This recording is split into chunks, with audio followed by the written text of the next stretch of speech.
E eu falei de situações políticas. O nosso primeiro tema, inclusive, é justamente sobre uma situação interna no São Paulo Futebol Clube.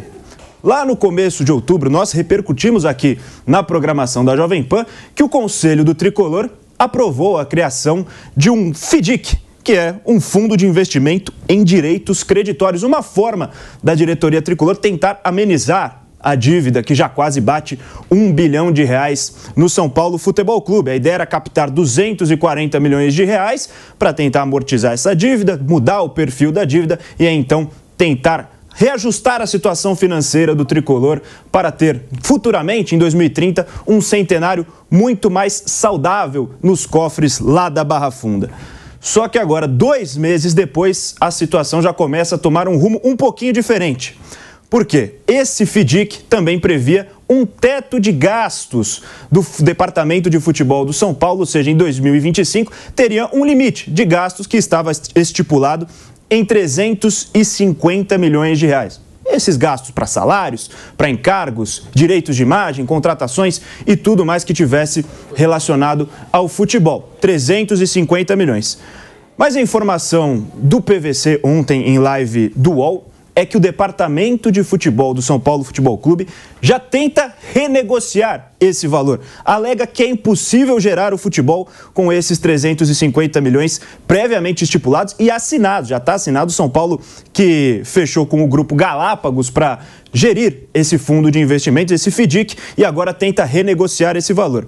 E ainda de acordo com o PVC, comenta-se que nos corredores do Morumbi, o presidente Júlio Casares possa estar querendo asfixiar o departamento de futebol para justificar futuramente a criação de uma SAF e ele mesmo, Júlio Casares, se tornar o CEO dela e teria esse temor entre alguns conselheiros do clube. Para contextualizar bem, a gente vai colocar na tela a arte de um trecho do PVC nessa live do UOL, com toda essa situação que envolve o FIDIC criado pelo São Paulo. Já está na tela, abre aspas para o jornalista.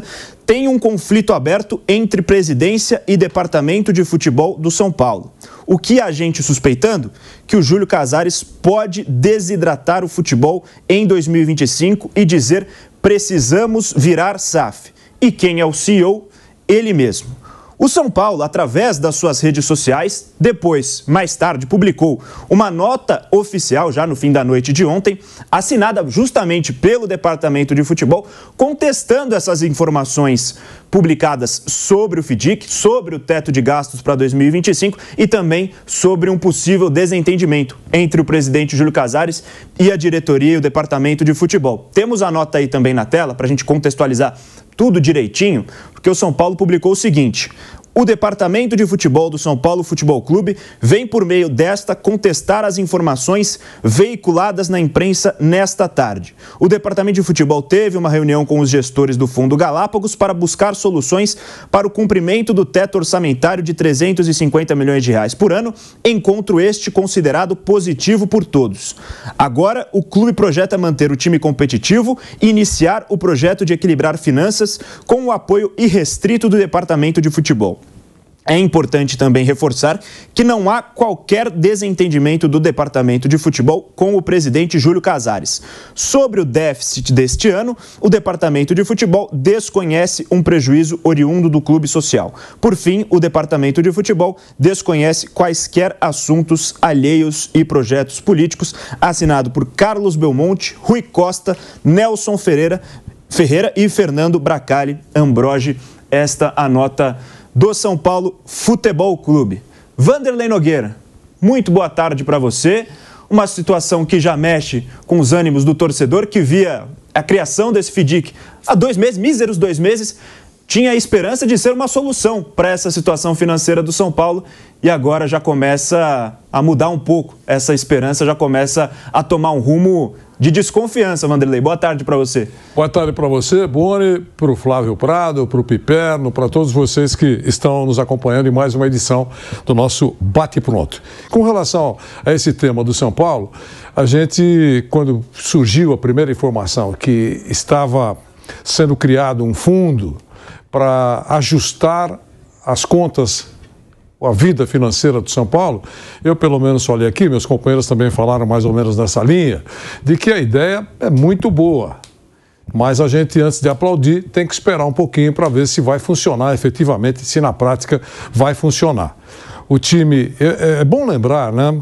A memória é boa, que essa gestão assumiu o São Paulo em 2020, dezembro de 2020. E depois, claro, nós estamos já chegando em 2025, teve tempo para diminuir sensivelmente as despesas ou o déficit no São Paulo. E, pelo contrário, aprofundou, aumentou, né, o buraco. Mas agora surgiu essa ideia. Tomara que funcione, por isso que eu falei antes de aplaudir, a ideia é boa. Vamos ver se na prática vai funcionar a partir de 2025. Pronto, esse foi o cenário, até pouco tempo. Aí quando surgiu agora nas últimas horas a ideia de Oscar, eu comecei a pensar, puxa vida. E aí liguei da madrugada para o Vitor Bona, ele estava dormindo como um anjo, né? Ele acordou, eu falei...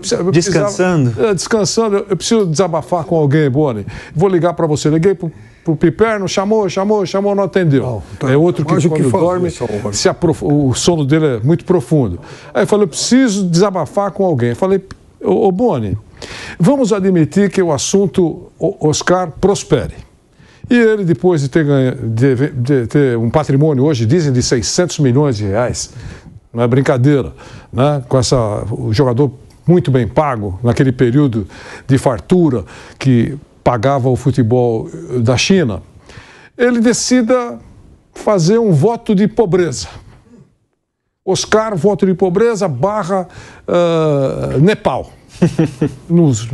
Com longes, ele esteve lá reunido com os longes budistas, a China é próxima, aquela coisa toda, e absorveu aquela filosofia doce de um voto de pobreza. E aceite jogar no São Paulo por 1 milhão. Apenas 1 milhão? Apenas 1 milhão. Ele ganha um caminhão, mas vai ganhar, pronto, voto de pobreza, 1 milhão. Para quem quer ajustar as despesas? 1 milhão, mesmo com a qualidade do Oscar, é fora, digamos assim, de uma nova filosofia de enxugamento. Quer fazer? Pode fazer. Quer contratar? Pode contratar, eu não assino cheque. Mas tem alguma incoerência aí. Eu imaginava que horas depois algum comunicado fosse emitido pelo São Paulo dizendo, olha, esse negócio aí não tem nada a ver. O Oscar é maravilhoso, ele é fantástico, nós pegamos do colo, mas não dá, para nós não dá, porque agora nós vamos viver um outro momento financeiro. Não aconteceu isso.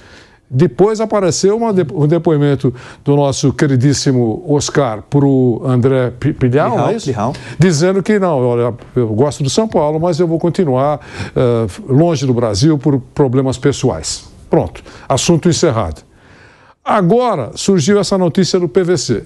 O PVC é um ótimo jornalista, sério, e ele tem as suas fontes. Eu não discuto com relação a fontes, porque cada um tem a sua, e eu acredito na responsabilidade profissional de um jornalista com a grife do PVC.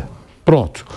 E foi emitido um comunicado, não citando o PVC, mas claramente querendo responder à informação que ele deu. Dizendo que o departamento de futebol, entre outras palavras, aceita, se conforma e vai administrar o futebol da melhor maneira possível, pelo que eu entendi aqui na nota, né? Me corrija se eu estiver interpretando errado. Com 350 milhões por ano. Embora fique muito claro que não é uma fartura, segundo o departamento de futebol do São Paulo. E que não há nenhuma rota de colisão entre o setor de futebol e o presidente Júlio Casares. Pronto. Esse é o cenário de hoje. Eu imaginava uma nota assinada pelo presidente do São Paulo. Quando você faz uma nota oficial sobre esse assunto e que envolve também uma notícia de que há uma certa discordância entre um departamento e o presidente da instituição, eu imaginava que a nota fosse assinada pelo presidente Júlio Casares. Não foi o caso. Foi assinado pelos representantes ou os dirigentes do departamento de futebol do São Paulo.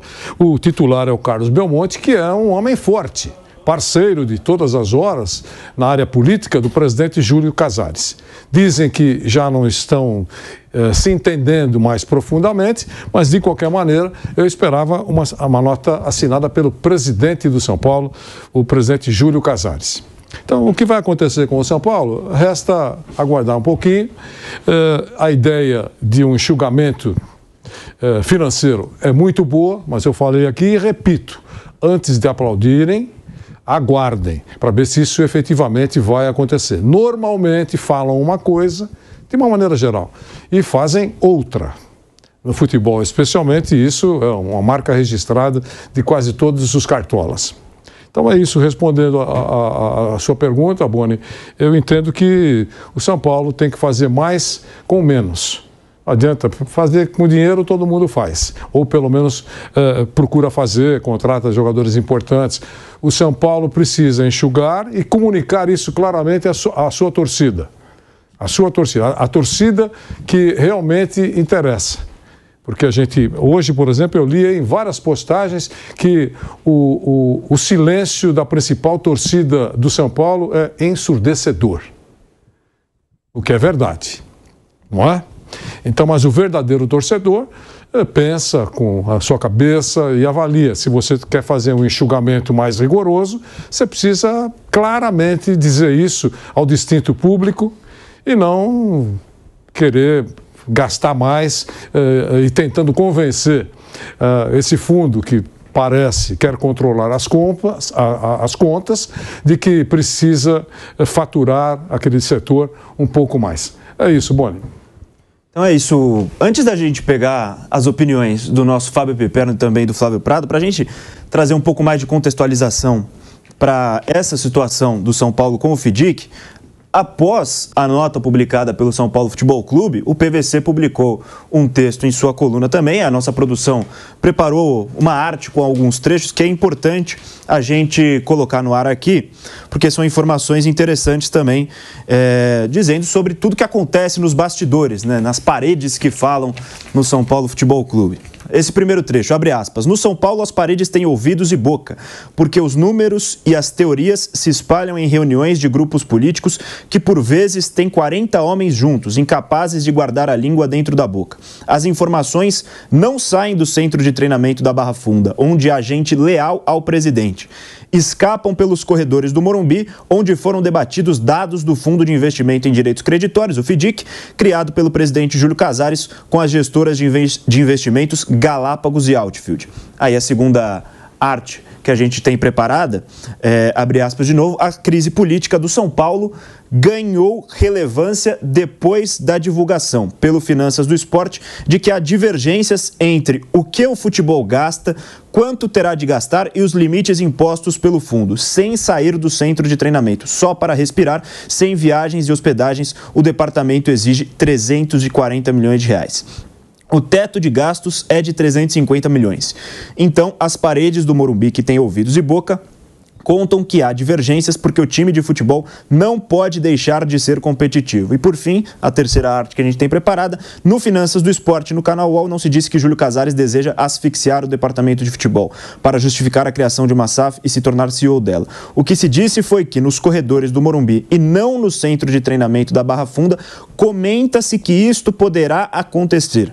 O próprio presidente sabe com quais conselheiros, grupos políticos e investidores conversou. Flávio Prado, muito boa tarde para você. Sobre essa situação, até tem um título da matéria ali na tela, crise no São Paulo não é secreta porque paredes do Morumbi ouvem e falam.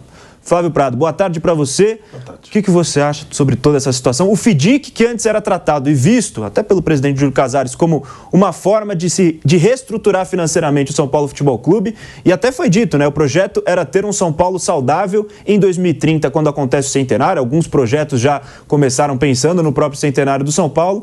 E agora, 2 meses depois, essa situação informada pelo PVC de que o departamento de futebol não estaria satisfeito com o valor estabelecido pelo teto de gastos de 350 milhões de reais e esse medo entre conselheiros, como também informa o nosso colega, de que seria tudo algo planejado pelo presidente Júlio Casares para tentar transformar o São Paulo em SAF, como ele mesmo de CEO? Olha, Boni, primeiro, essa história do Júlio Casares ser o gestor de uma eventual SAF me é muito surpreendente. O Júlio não vê com muita simpatia a história de SAF no São Paulo.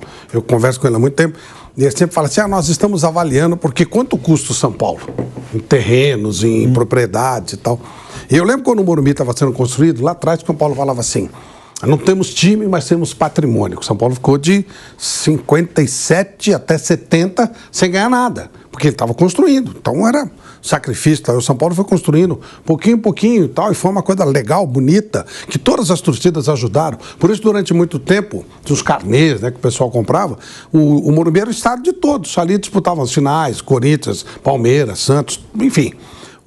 Há inclusive uma informação de que depois que o Morumbi foi fundado, o Corinthians ganhou mais títulos lá do que em qualquer outro estádio, porque eram sempre lá as finais, né? Até que houve aquela briga do Juvenal Juventus com o André Sanches e a partir dali a coisa mudou completamente. Então, pode ser, eu não falo com o Júlio toda hora, não estou na cabeça dele. Toda vez que eu falo com ele, ele não é muito simpático à ideia da SAF. Esse fundo, ele é exatamente o oposto de uma SAF. Seria um fundo saneador. Né? Seria um fundo para sanear. Estilo Flamengo, estilo Palmeiras, né? Alguma coisa. Eu quero dizer, não o sistema que vai ser usado, e sim a ideia de sanear o clube para que o clube siga para as suas próprias pernas de maneira saudável. Se não fizer isso, o São Paulo vira Corinthians. Vai ter uma dívida que não vai ter fim.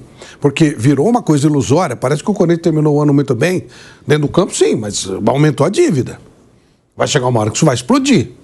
Então, não é essa a ideia. Me parece que o São Paulo, a ideia do Júlio, pelo menos até a última vez que nós conversamos, é de fazer criar um fundo, ou esse ou outro, mas uma maneira de sanear as dívidas. A dívida do São Paulo se aproxima de 1 bi, é muita coisa, e aí a coisa tem que parar, tem que estancar. Para você estancar, você tem que diminuir o investimento em todas as áreas, inclusive no futebol.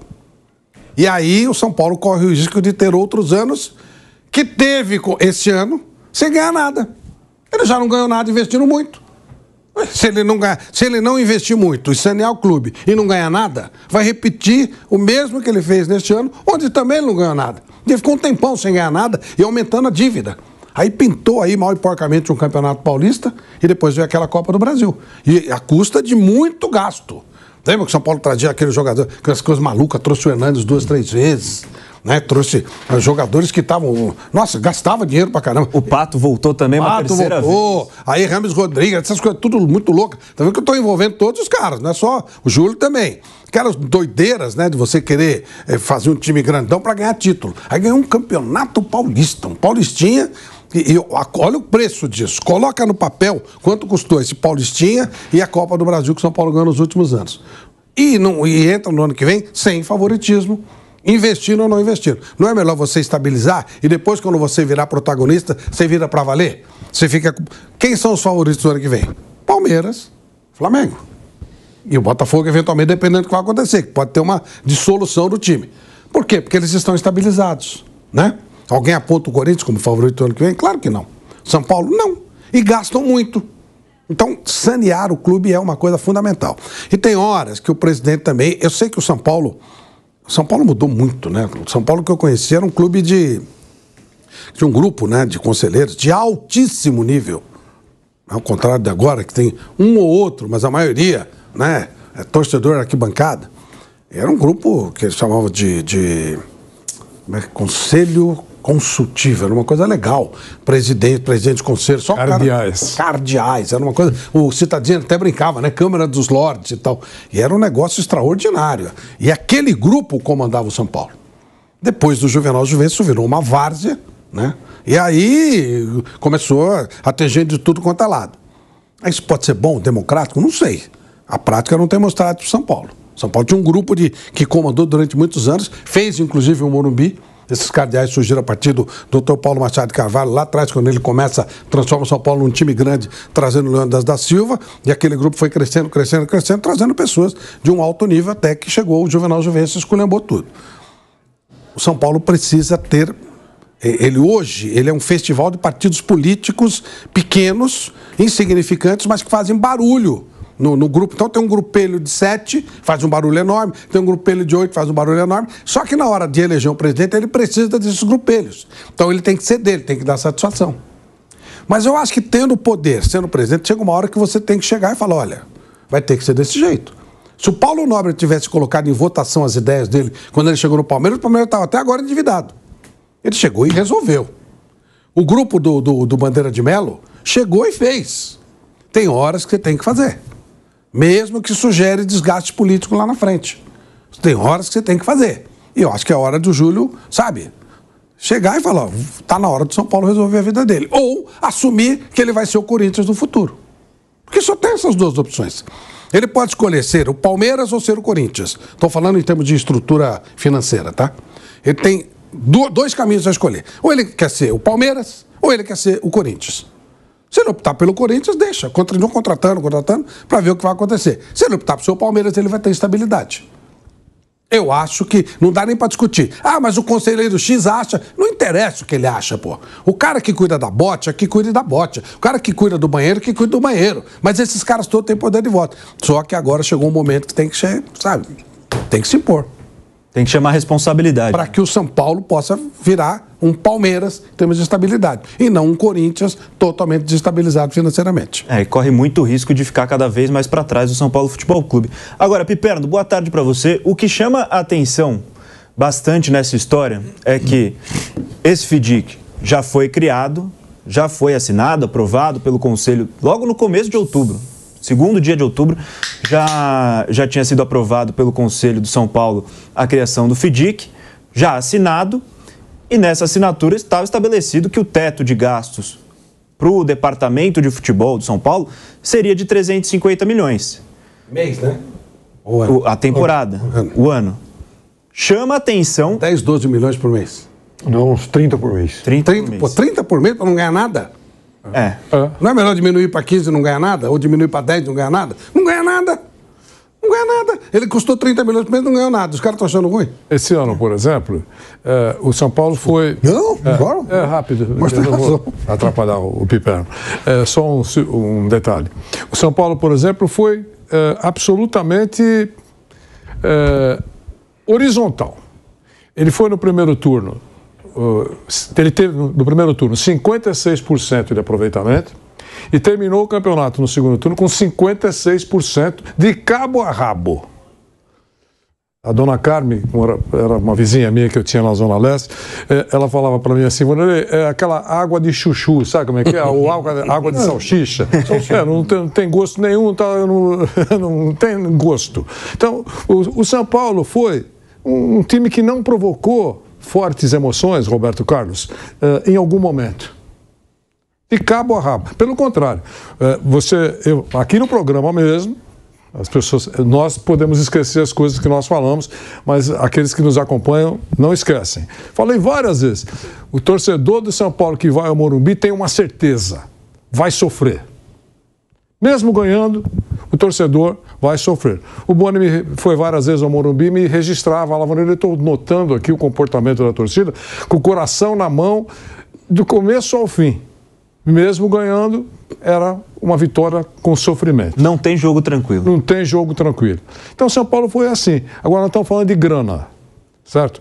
Vão ajustar o clube financeiramente ou não? Eu só quero lembrar que esse grupo chegou em dezembro de 2020. Não é um grupo que acabou de chegar, olha como é... Não, 2020. E não diminuiu o buraco. Ao contrário, aprofundou. Só queria fazer essa observação. Não, e esse FDIC era muito visto, eu concordo também, seria uma boa maneira de ter um freio justamente nesses gastos. Tanto que foi estabelecido ou 350 milhões de reais ou 50% da receita bruta anual do ano anterior, o que fosse menor. Esse seria o limite do teto de gastos. Então, para o ano que vem, já tinha sido estabelecido que seria 350 milhões de reais. 2 meses depois da assinatura, já está assinado, sai essa notícia de que o Departamento de Futebol estaria insatisfeito com esse valor e consideraria que não conseguirá gerir o futebol do São Paulo no ano que vem com esses 350 milhões estabelecidos. Isso chama bastante atenção, né, Piperno? Boa tarde para você. Boa tarde, Boni. Veja, não existe ajuste indolor. Aliás, Vanderlei Nogueira me fala muito, quando ele me liga de madrugada, então esse é um dos tópicos aí. Essa madrugada, Vanderlei, eu não pude atender porque eu não estava dormindo. Na verdade, eu estava em atividade e tal. Estava ocupado, né? Estava ocupado. Com outras coisas. Parabéns. Mas eu quero dizer o seguinte, não, até tirando a dúvida do Flávio, é que aí, Flávio, o time deve custar em torno de uns 20 milhões de reais por mês, talvez um pouquinho menos, mas nessa bolada também já entram aí os recursos para contratações, né? Então é por isso que esse valor sobe aí, esses 350 milhões que tem gente achando pouco. Então, na verdade, é o seguinte, tem que passar o facão em gastos e não tem outra alternativa. Veja, vamos começar pela parte boa. São Paulo, na semana passada, ganhou a Copa Brasil Sub-20. Aliás, uma heróica virada contra o Palmeiras. O Palmeiras fez 2-0 no Morumbi e o São Paulo ganhou lá por 3-2 e levou o título, né? Então, assim, você olha para aquele time de São Paulo que derrotou, veja, o Palmeiras, que outro dia foi campeão brasileiro Sub-20 e nos últimos anos tem sido sucesso total nessa categoria. Aí você olha para o time de São Paulo e fala, pô, tá cheio de garoto bom de bola, que dá para começar a usar mais. E o São Paulo, ele vem se segurando nesses dois, especialmente nessa gestão Casares, que assim, reconhece, deu um passo adiante em relação ao ciclo anterior, lá do Leco e tal. O São Paulo era mais coadjuvante ainda, mas muito em função de alguns garotos de bom nível que o São Paulo revelou. Aliás, vendeu aí, faz menos de um ano, o Beraldo vendeu bem e tal, com isso pagou contas e tudo mais. E tem outros jogadores de bom nível entrando e saindo do time. O técnico de São Paulo, por exemplo, tem que ser mais cobrado para usar esses garotos, e ele não fez isso da forma como deveria ter feito em 2024, porque daí vem o outro lado, né, desse modelo que eu acho falido em relação a alguns clubes. Quer dizer, tem que fazer tudo com aquela sensação de urgência. Então, olha, o garoto bom de bola, ele pode esperar um pouquinho, porque o importante mesmo é eu lançar agora, apostar em, enfim, veteranos e tal, porque esses já são aí testados, então a gente pode confiar mais, e está errado. Esse modelo está errado para um clube que precisa ter um projeto de prazo mais longo, médio prazo, longo prazo, sei lá o quê, mas São Paulo tem que estabelecer isso, o que ele quer da vida. E aí, uma coisa que eu sempre debato, e a gente falou disso durante a semana, há vários modelos, por exemplo, de SAF. Tem a SAF que você vende o clube todo para um investidor e tal, ele passa a ser o dono do negócio, como é o caso do Textor. Eu acho que no caso de São Paulo, essa operação, até mesmo pelo que representa o clube, é um pouco mais complexa, porque, veja, São Paulo tem um estádio, por exemplo, que é algo valorizadíssimo, portentoso, e aí, uma SAF compraria a gestão do futebol ou levaria esse patrimônio também? A gente não sabe, né? Precisa se estabelecer qual seria o modelo. Existe, por exemplo, e aí é um modelo que eu gostaria de ver muito sendo testado aqui no Brasil, que é o modelo SAF do Bayern de Munique. Você não vai vender para um único investidor, tem várias cotas lá. Então, por exemplo, a Audi é uma das acionistas lá do Bayern de Munique, mas ela tem menos de 10%. Comprou lá uma fração, usa o Bayern de Munique para suas ações institucionais e tal. Obviamente participa do lucro também. Agora, a Audi é dona do Bayern de Munique? Não. Então, é um outro modelo de organização. Então, o futebol brasileiro poderia testar mais isso. O candidato de oposição à presidência do Palmeiras, o Savério Orlandi, até aqui outro dia, explicou muito bem, por exemplo... O Reis da Resenha. Exatamente, o que prevê o Estatuto do Palmeiras hoje. Então, está lá previsto que o Palmeiras não pode negociar mais de 25% do clube.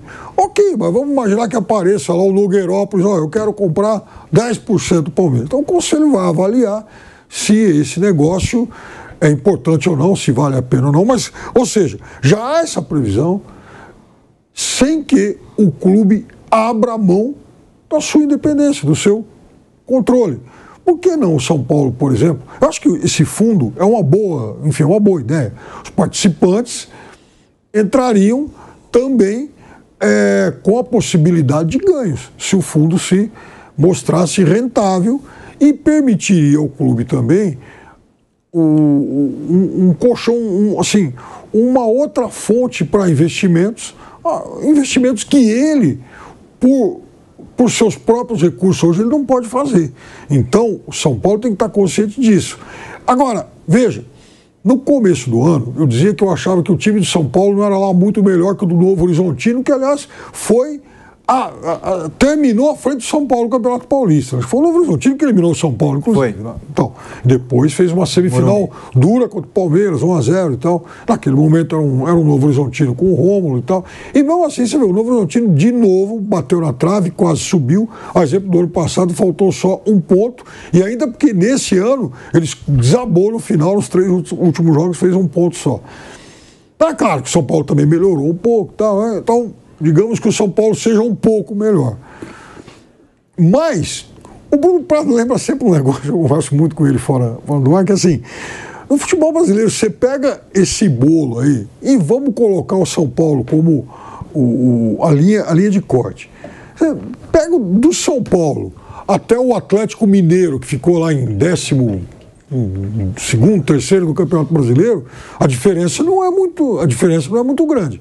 Tem uns 8, 9 times mais ou menos equivalentes. Quem é melhor hoje? O Corinthians ou o São Paulo?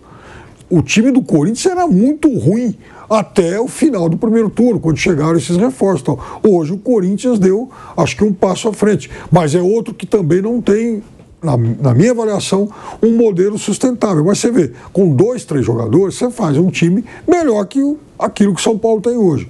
Só que o São Paulo, ele tem que ter pés no chão. Como eu disse no início, não existe ajuste indolor. O que o São Paulo tem que entender? Que ele não tem apenas que resolver o que ele vai querer para 2025, mas qual será o São Paulo, por exemplo, em 2030? Vai ser um São Paulo grande, gigante, como sempre foi, ou a gente em 2030 vai ver um São Paulo coadjuvante? Então, torcedor também tem que entender isso. E aquele São Paulo que a gente vai ver em 2030, parte de escolhas que tem que ser feitas agora. Não adianta o São Paulo se imaginar o soberano, vamos para o mercado, gastar isso. Enfim, o Vanderlei falou história do Oscar. O Oscar é, de fato, um milionário da bola, por méritos próprios e tal. Mas aí, será que o Oscar vai ser um jogador aos 33 anos? Vai, de fato, mudar o patamar de São Paulo? Vale a pena esse nível de investimentos? Eu tenho muita dúvida.